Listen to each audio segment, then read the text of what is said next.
જય ગુરુદેવ. Good morning students. I hope તમે ઘરે બધા મજામાં હશો. આજના આપણા ઓનલાઈન લેક્ચરની શરૂઆત કરતાં પહેલાં ઇંગ્લિશમાં આપણે જે પ્રોનાઉન્સિએશન અલગ અલગ પ્રકારના જોઈએ છીએ તેમાં જોઈએ. તેમાંનો પહેલો વર્ડ છે વેસ્ટ. WEST. વેસ્ટ એટલે શું થશે? પશ્ચિમ દિશા. પશ્ચિમ દિશા. ચાર દિશા છે એમાંથી પશ્ચિમ દિશાને ઇંગ્લિશમાં શું કહેવાશે? વેસ્ટ. એવો જ આજનો બીજો વર્ડ છે આપણા બોડી પાર્ટની રિલેટેડ.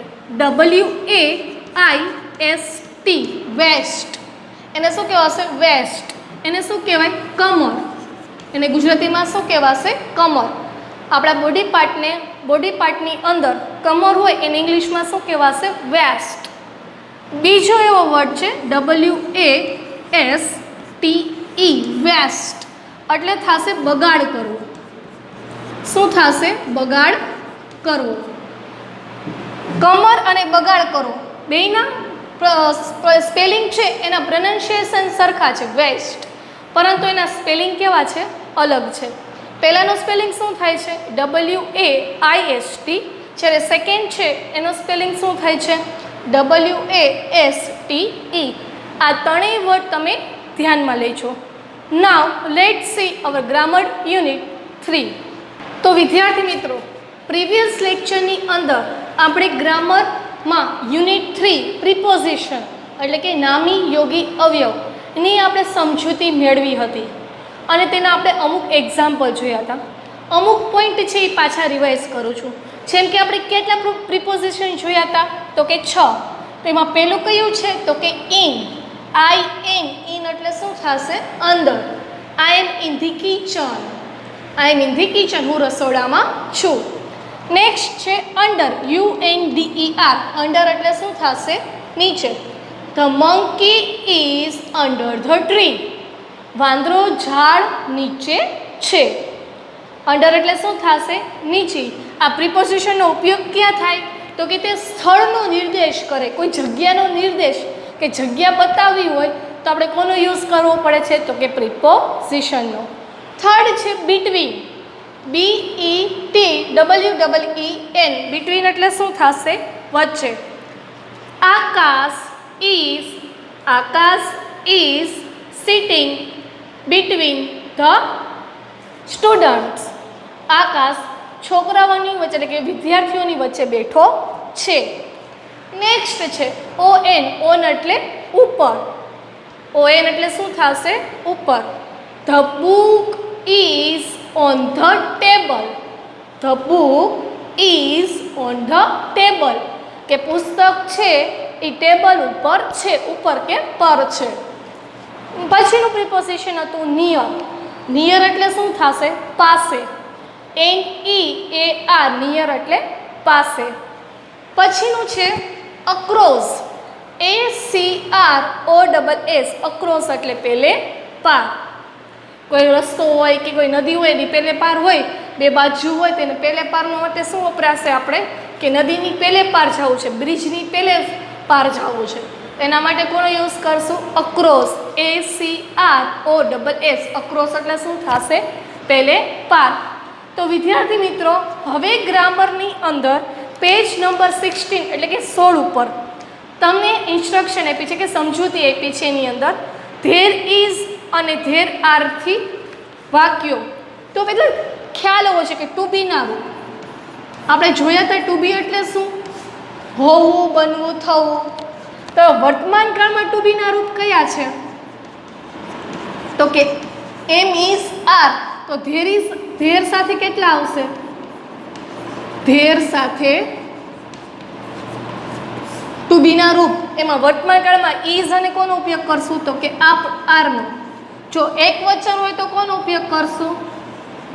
ઇઝનો. અને બહુવચન હશે તો કોનો ઉપયોગ કરશું? તો કે આરનો. એટલે કે સિંગ્યુલર હશે તો ધેર સાથે શું આવશે? ઇઝ. પ્લુરલ હશે તો શું આવશે? ધેર સાથે આર. પણ કયા કાળની અંદર? તો કે પ્રેઝન્ટ ટેન્સ એટલે કે વર્તમાન કાળની અંદર. એવી જ રીતે ભૂતકાળ. કયો લઉં છું કાળ હું? ભૂતકાળ. તો ભૂતકાળમાં ટુ બીના રૂપ કેટલા છે? તો કે 2. વોઝ અને વર. વોઝ અને વર. તો સિંગ્યુલર એટલે કે એક વચન હશે તો શું આવશે? વોઝ. અને બહુવચન હશે વર, ત્યારે બહુવચન હશે તો ધેર સાથે શું આવશે? તો કે વર. ટૂંકમાં આપણે એટલું યાદ રાખવાનું છે, તો ઇઝ હશે વર્તમાન કાળમાં તો ભૂતકાળમાં શું આવે? વોઝ. ઇઝનું શું થઈ જાય? વોઝ. કેમાં? વર્તમાન કાળમાંથી ભૂતકાળમાં. કોની સાથે વાત કરી છે? તો કે ધેર સાથેની. પછી આર હશે તો શું થઈ જશે? વર. આ ઇઝ અને વોઝ શું દર્શાવે છે? તો કે સિંગ્યુલર એટલે કે એક વચન દર્શાવે છે. અને આર અને વર શું દર્શાવે છે? તો કે પ્લુરલ એટલે કે બહુવચન. જે વાક્યમાં ધેર ઇઝ હશે તો તમારે સમજવાનું એક વચનનું વાક્ય છે અને પ્લસ તે વર્તમાન કાળ છે. જે વાક્યમાં વોઝ હોય તો તમારે સમજવાનું એક વચનનું વાક્ય છે અને ભૂતકાળ છે. જે વાક્યમાં આર હોય તો તમારે સમજવાનું તે બહુવચનનું વાક્ય છે અને પ્લસ કયો છે? વર્તમાન કાળ છે. એવી જ રીતે વર હોય તો તમારે સમજવાનું કે એ ભૂતકાળનું વાક્ય છે ને પ્લસ બહુવચન છે. અમુક એક્ઝામ્પલ આપ્યા છે તે સમજીએ. પેજ નંબર 16 ઉપર પહેલું આપ્યું છે, the bird is in the cage. The bird is in the cage. પક્ષી પાંજરામાં છે. તો હવે જો આગળ પાછળ ખાલી થાય છે કે પાંજરામાં પક્ષી છે, તો હવે એ પાંજરામાં પક્ષી છે તો પાંજરું મારે દર્શાવવું છે. તો પાંજરું એ શું થયું? કોઈ જગ્યા થઈ, તો જગ્યાના યુઝ માટે હું કોનો યુઝ કરું છું? ધેરનો. કોનો યુઝ કરું છું? ધેર. તો હવે જો બર્ડ છે એક વચન છે એટલે તો ઓલરેડી ઇઝ જ આવશે. તો શું આન્સર લખ્યો છે નીચેની લીટીમાં? There is a bird in the cage. There is a bird in the cage. પાંજરામાં પક્ષી છે. જો ધેર નહોતું તો શું થતું? પક્ષી પાંજરામાં છે. પણ જેવું ધેરનો યુઝ કર્યું તો જગ્યા દર્શાવી તો શું આવી ગયું? પાંજરામાં પક્ષી છે. પેલું શું હતું? પક્ષી પાંજરામાં છે. તો બીજું શું થઈ ગયું? પાંજરામાં પક્ષી છે. બેનો મિનિંગ તો કેવો છે? સેમ જ છે કે પાંજરાની અંદર પક્ષી છે. તો પાંજરામાં તો એટલા માટે શું વાપર્યું? ઇન. IN. ઇન એટલે શું થશે? અંદર. નેક્સ્ટ જોઈએ, the book was on the table. ચલો ઇઝ હતું એ વર્તમાન કાળનું વાક્ય થયું. આ વોઝ આવ્યું એટલે કયું વાક્ય થયું? તો કે ભૂતકાળનું. એ પણ કેવું?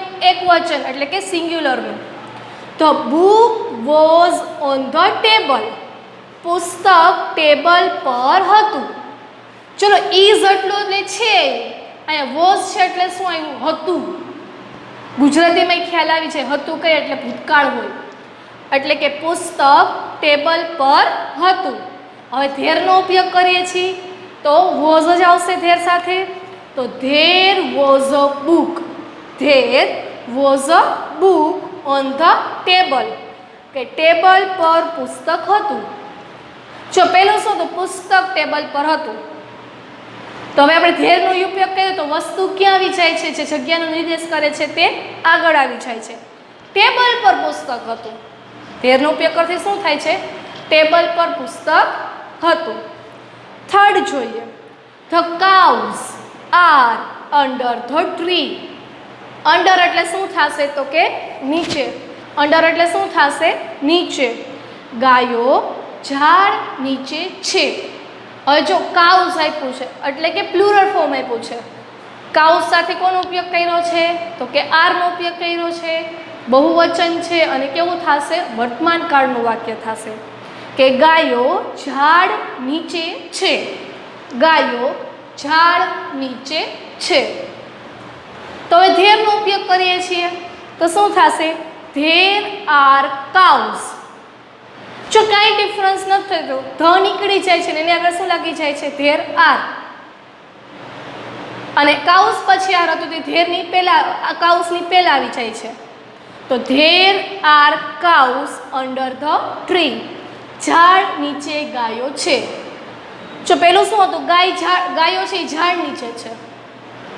પણ આપણે ધેરનો યુઝ કર્યું એટલે કોઈ જગ્યા છે કે જે દર્શાવવાનું છે એ ક્યાં આવી જાય છે? તો કે આગળ. ઝાડ નીચે ગાયો છે. ફોર્થ જોઈએ, the women the women were near the well. Women એટલે શું થશે? સ્ત્રીઓ. જો MEN આપ્યું છે, બહુવચનનું રૂપ આપ્યું છે, એટલે એની સાથે કોનો આપણે યુઝ કર્યો? ભૂતકાળના ટુ બીનો રૂપ વરનો. The women were near the well. સ્ત્રીઓ કૂવા પાસે હતી. સ્ત્રીઓ કૂવા પાસે હતી. તો હવે ધેરથી આપણે યુઝ કરીએ છીએ તો શું થશે? There were women near the well. There were women near the વેલ. કૂવા પાસે સ્ત્રીઓ હતી. કૂવા ક્યાં આવી ગયા? તો કે આગળ. બરાબર, ધેરનો યુઝ કરવાથી કૂવા પાસે સ્ત્રીઓ હતી. જો ધેરનો ઉપયોગ નહોતો કર્યો એટલે ડાયરેક્ટ કરતા the cows, the women's, the book, એના પર ડાયરેક્ટ આપણે ટુ બીનું રૂપ મૂકતા હતા. એમ ઇઝ, આરમાં ને વોઝ વર. પણ ધેરનો ઉપયોગ કરી છે એટલે પહેલાં ધેર મૂકવાનું. ઇઝ આવતું હોય તો ઇઝ, વોઝ આવતું હોય તો વોઝ, આર આવતું હોય તો આર ને વર આવતું હોય તો વર. પછી જે કરતા છે બરાબર તેનો આપણે ઉપયોગ કરવાનો અને પાછળનું સેન્ટેન્સ તો બેઠે બેઠું જ થાય. 5મા નંબરનું જોઈએ. The well is between the house and the tree. જો આ બિટવીનની વાત કરીએ છીએ, બિટવીન એટલે શું થશે? વચ્ચે. The well is between the house and the tree. કૂવો ઘર અને ઝાડની વચ્ચે છે. વર્તમાન કાળનું વાક્ય થયું કારણ કે ઇઝ આપ્યું છે. હવે કૂવો ક્યાં છે? ઘર અને ઝાડની વચ્ચે. ધેરનો ઉપયોગ કરી તો ધેર આવશે. પછી એક વચનનું વાક્ય છે એટલે ઇઝ આપ્યું છે એટલે ઇઝ લેશું. અ વેલ, ધમાંથી શું થઈ ગયું? ખાલી a well. There is a well between the house and the tree. ઘર અને ઝાડની વચ્ચે કૂવો છે. ડિફરન્સ ખ્યાલ આવ્યો? બેના મિનિંગ તો કેવા થાય છે? સરખા. પરંતુ જ્યારે આપણે ધેરનો ઉપયોગ કરીએ છીએ તો જગ્યા ક્યાં આવી જાય છે? એના ટ્રાન્સલેટની અંદર આગળ. એ ટ્રાન્સલેટમાં આગળ આવે છે, બાકી કંઈ ચેન્જ થતો નથી. ત્યાર પછી છે પ્રશ્નાર્થ વાક્ય ને અને યસનોમાં ઉત્તર આપવા, જે આપણે યુનિટ 2માં જોયા હતા. ટુ બીના રૂપવાળા જોયા હતા ને આપણે બધાએ, કે ટુ બીનું રૂપ હોય અને એમાંથી આપણે શું બનાવતા? પ્રશ્નાર્થ વાક્યને યસ અને નોમાં આન્સર આપતા. એવી જ રીતે આમાં પણ પહેલું ઉદાહરણ સમજીએ. There is a pen in the box. There is a pen in the box. વિધાન વાક્ય એટલે કે અફર્મેટિવ સેન્ટેન્સ છે. વિધાન વાક્યને ઇંગ્લિશમાં શું કહેવાશે? Affirmative sentence. શું આપ્યું છે? There is a pen in the box. બોક્સમાં પેન છે. ગુજરાતી શું થાય? બોક્સમાં પેન છે. હવે મારે આનું પ્રશ્નાર્થ કરવું હોય તો આપણે પ્રીવિયસ લેક્ચરમાં સમજ્યા છીએ, જ્યારે પ્રશ્નાર્થ કરવાનું આવે ત્યારે ટુ બીનું રૂપ ક્યાં આવી જાય? તો કે આગળ.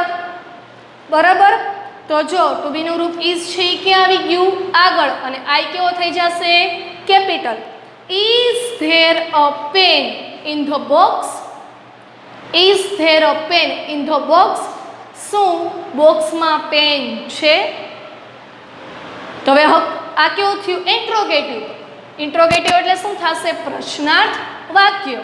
તો શું કહે છે? Yes there is. હા છે. હા છે. બરાબર, હકાર જવાબ આપ્યો. Yes there is. નો હોય તો શું કહેવાનું? નો ધેર ઇઝન્ટ.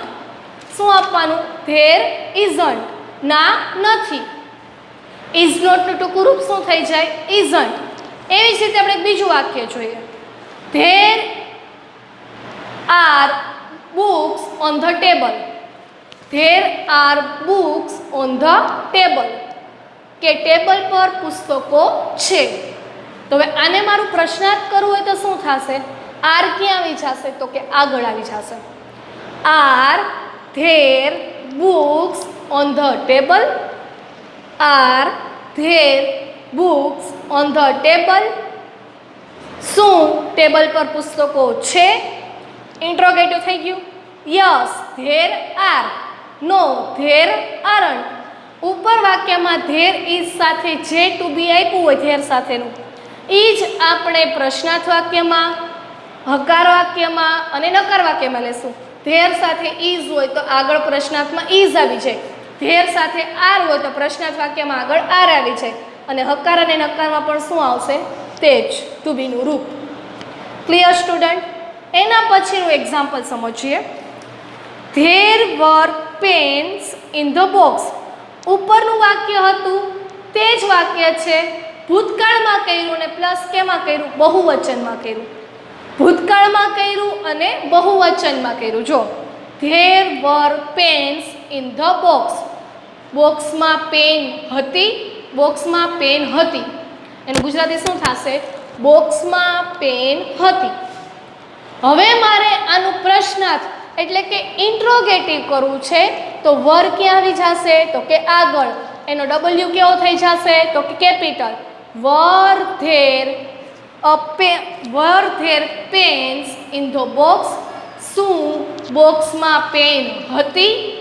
ક્વેશ્ચન માર્ક એટલે કે ઇન્ટ્રોગેટિવ સેન્ટેન્સ બની ગયું. યસ ધેર વર. આ શું બન્યું? હકાર વાક્ય. યસ ધેર વર. હા હતી. નકાર કરવું હોય તો નો ધેર વરન્ટ. ના નો હતી. Clear student? પ્રશ્નાર્થ વાક્યમાં તમારે એટલું જ યાદ રાખવાનું છે કે ટુ બીનું રૂપ જે આપ્યું હોય, વર્તમાન કાળમાં ટુ બીનું રૂપ કયું આવે? ઇઝ અને આર. ભૂતકાળમાં કયું આવે? વોઝ અને વર. એનું તમે ઇન્ટ્રોગેટિવ કરો એટલે ક્યાં આવી જાય? શરૂઆતમાં જ, એટલે કે સેન્ટેન્સની શરૂઆતમાં. અને કેવું થઈ જશે? કેપિટલ. ત્યાર પછી આવી જાય ધેર અને બાકીનું સેન્ટેન્સ એઝ ઇટ ઇઝ. યસમાં આપવાનું તો yes there is, yes there are, yes there was, yes there were. નકાર હોય તો નો ધેર ઇઝન્ટ. ઇઝ નોટનું ટૂંકું રૂપ શું થઈ જાય? ઇઝન્ટ. આર નોટનું શું થઈ જાય? આરન્ટ. વોઝ નોટનું શું થઈ જાય? વોઝન્ટ. વર નોટનું શું થઈ જાય? વરન્ટ. Okay student? આટલું આ ગ્રામર યુનિટ પ્રિપોઝિશનની અંદર આપણે સમજૂતી લેવાની હતી. નેક્સ્ટ લેક્ચરની અંદર આપણે લોકો તેની એક્સરસાઇઝ સાથે મળીશું. આજના હોમવર્કની અંદર તમારે લોકોએ ગ્રામરમાં યુનિટ નંબર 1 નો ક્વેશ્ચન 5 અને 6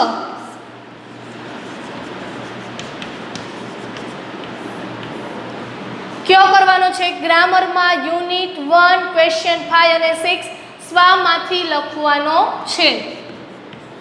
શું કરવાનો છે? સ્વાધ્યાય પોથીમાંથી લખવાનો છે. આજના હોમવર્કની અંદર ગ્રામર યુનિટ 1 ક્વેશ્ચન 5 અને 6 સ્વાધ્યાય પોથીમાંથી લખો. સારા અક્ષરે લખજો. નેક્સ્ટ લેક્ચરમાં આપણે આ ગ્રામર યુનિટની એક્સરસાઇઝ સાથે મળીશું. ત્યાં સુધી stay home, stay safe. Good bye.